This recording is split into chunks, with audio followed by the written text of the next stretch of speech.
More espresso, less depressiono.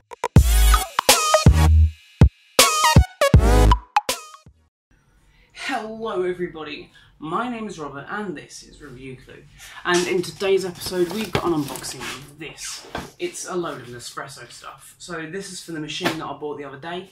You will notice there's two packages stuck together here. One of them is more interesting than the other one.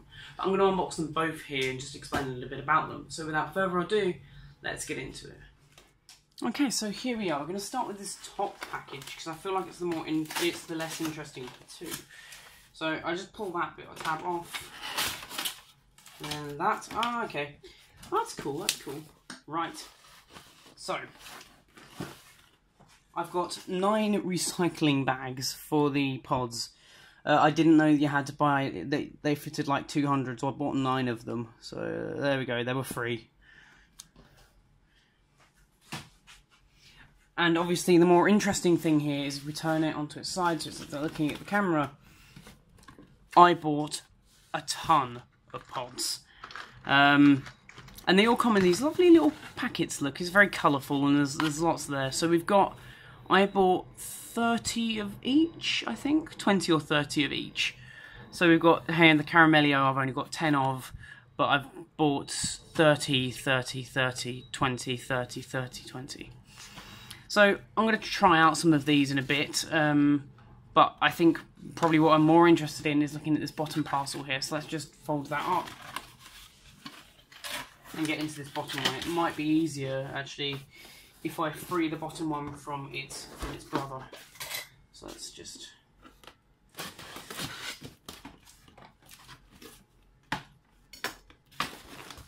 try that.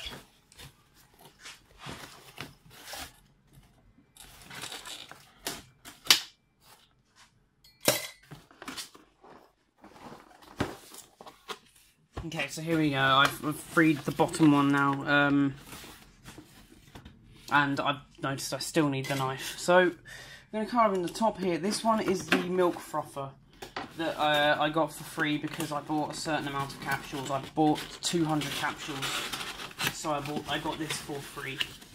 It's not very well packaged, I must admit. There's quite a lot of space in there. That's the size of the box that it came in, and that's the machine itself. There was no padding or anything around it, so not massively impressed by the padding there. But this is the Nespresso Aeroccino.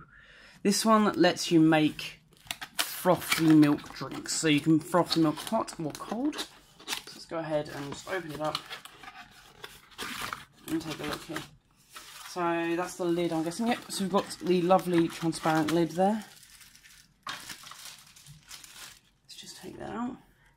Because you've got the lovely transparent lid, all really well sealed, so it's not going to go anywhere.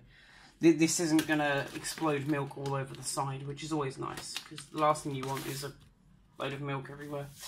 So you've got just a little bit of paperwork there, nothing really very interesting, and the Aeroccino 3 guide. This thing is enormous, in about 20 different languages, and it explains a few of the different drinks you can use and make with it. But I'm going to actually show you instead. Instead of me just telling you about it, let's actually make it. So, here we go. Let's move all of this box out of the way. We don't need any of it. And release it from its packaging. So this is the actual Aeroccino itself. I bought it in black. You've got the button on the front there. If you hold it down for 2 seconds, you'll be able to make cold drinks. If you press it once, you'll make hot drinks. Inside, it's got a pretty good capacity. You'll see 2 lines there. The bottom line is for making really frothy drinks like a cappuccino. The top line is for something like a latte.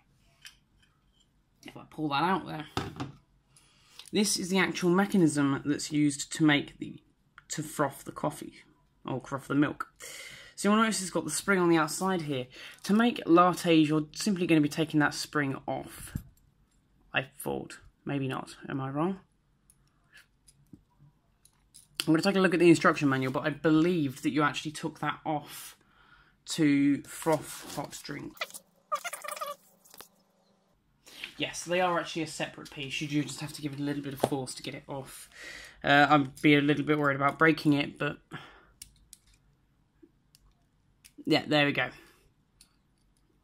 So that is how you're going to make your lattes, and you're just going to pop it back on to make your cappuccinos. That's not a massively well designed piece. I feel like that's going to break, or I'm going to lose it quite quickly. It does note that I can sort of sit it in the lid there. I can sit it around that piece to make sure it doesn't get lost, but I still feel like it's me. I'm probably going to lose it at some point. Then we've got the base here. It's much like a kettle base in terms that you just sit it straight on, and it just plugs in with a normal plug, I suppose.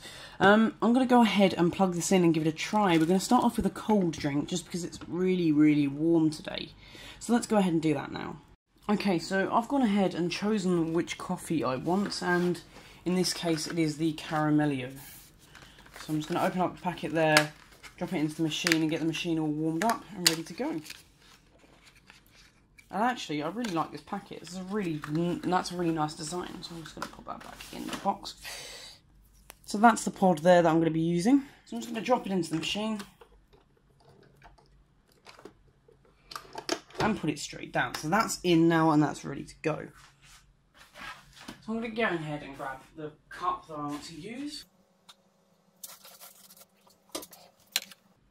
and choose the size of the drink that I want. So it's going to be a large one for this case. I also need to fill up the milk to the first line, because for this I'm making a latte.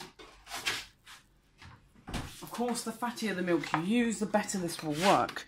I'm using semi-skimmed, and I've already taken the little whisk off there because we are just making a latte this time, not a cappuccino.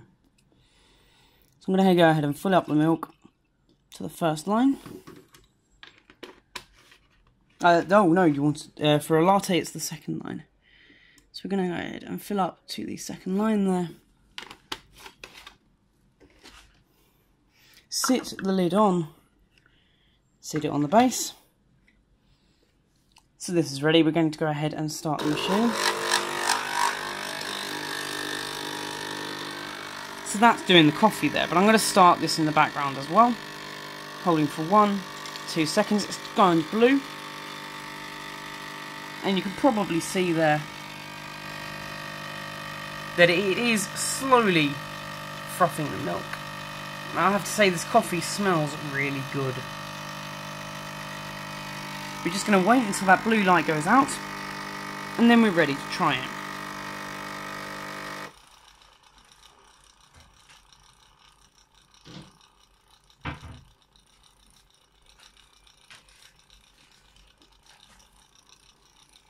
So I'm going to go ahead and pour my espresso into a taller glass to also add the milk.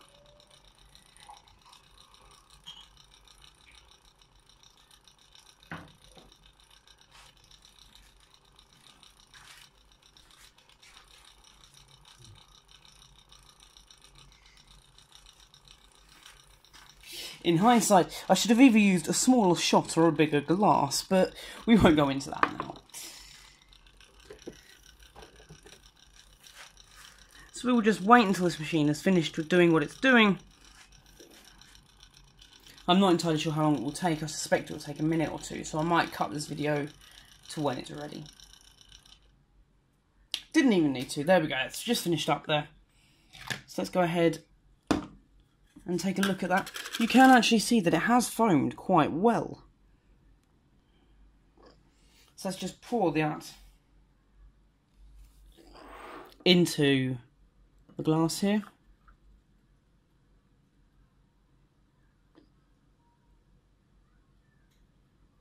And there's quite a lot of milk left over because, as I say, I chose quite a big glass.